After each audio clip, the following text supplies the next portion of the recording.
যাবে না, অফিস হয়। এই লেলে কেউ পাগলা গাড়ি ব্যাগে রেখে দে। আমরা এই মুহূর্তে দাঁড়িয়ে আছি কলকাতার মার্কিন স্ট্রিটে, যেখানে বাংলাদেশি পাড়া নামে পরিচিত।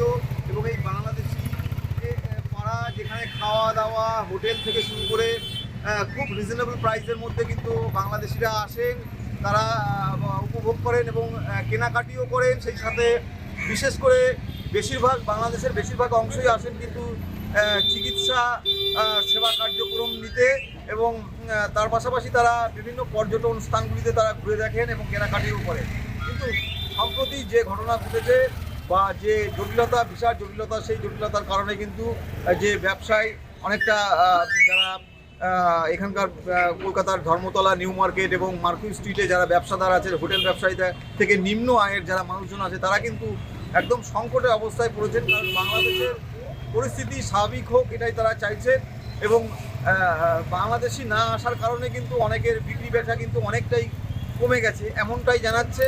আগে নিম্ন আয়ের মানুষজন তারা 1000-1200 টাকা রোজগার করতো, এখন সেটা কিন্তু নেমে দাঁড়িয়েছে 4 থেকে 500 টাকায়, এবং অনেকে বলছেন 300 টাকাতেও দাঁড়িয়েছে।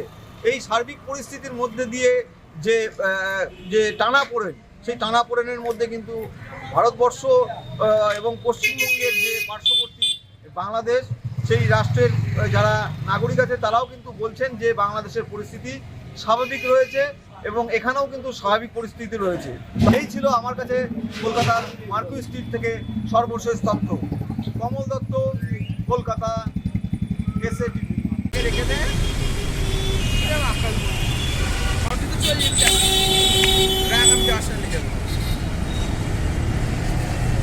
ছোট করে হতো, ছোট শাড়ি কিচ্ছু হবে না। ওরা বুঝিস